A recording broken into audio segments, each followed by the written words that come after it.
Đường vào thì ô tô tải là đi xuống tới nơi luôn. Đây là tổ vận hành ha. Đây có nhiều tổ lắm. Thì sáng nay là phun một khu vực này. Chúng ta thấy chỉ có 3 tới 4 cục pin kèm theo một cái máy phát điện.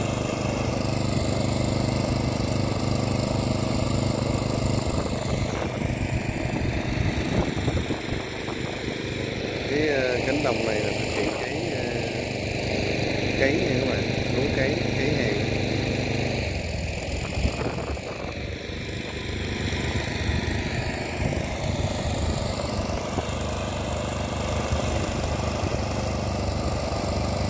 Đây là thuốc thì chúng ta pha vô cái thùng và máy tự nó sẽ hút vào.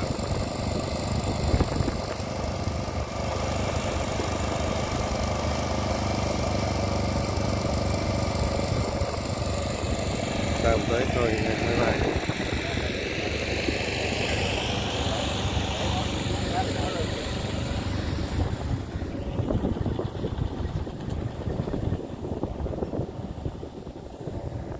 Không điều khiển máy bay đang lập trình chuẩn bị cho các cánh.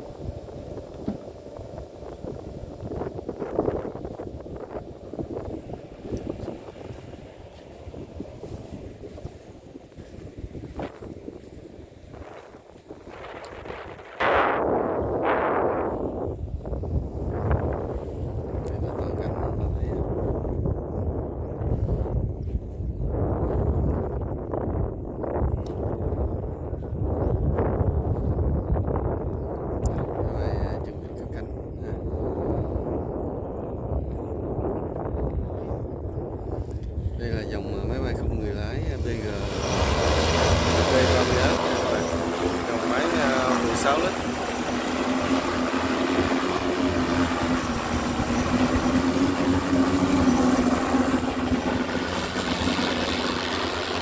Đây, bay ra là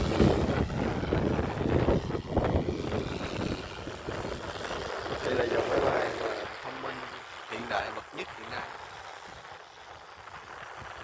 do tập đoàn XAG, tập đoàn sản xuất về thiết bị nông nghiệp lớn nhất thế giới.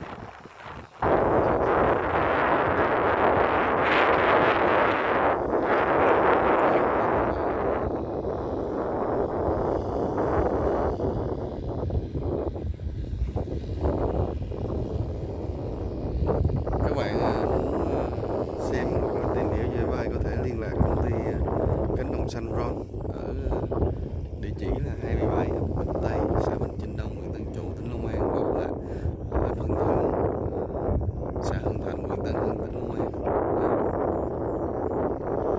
Ngoài ra là có thể liên hệ là hotline là 0918 094 325 hoặc là website là maybayxitthuoc.vn để được tư vấn và giải đáp hết tất cả các thắc mắc về máy bay không người lái, phun thuốc và những thực phẩm.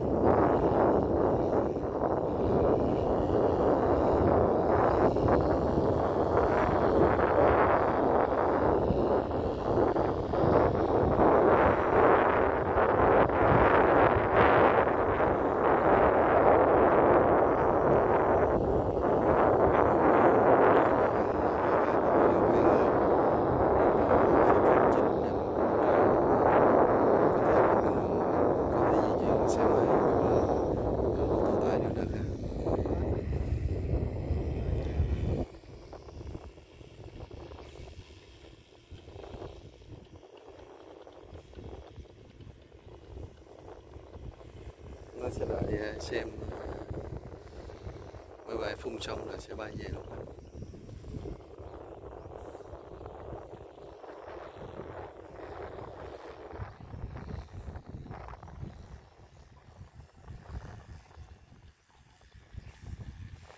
Một hecta thì trung bình là khoảng 8 phút tới 10 phút, rất là nhanh. Một cái máy này có thể hoạt động gấp chắc khoảng 10 mấy tới 20 sức người trong một ngày.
Đây chúng ta xem máy bay đã hoàn thành cái diện tích nhà đang bay về ha. Xem con máy bay về. Tức là máy bay này nó sẽ bay rất là thông minh, bay chiều nào cũng được, hướng nào cũng được, đi ngang, đi dọc, đi tới, đi lui gì cũng được hết nha các bạn. Đây, máy đáp xuống.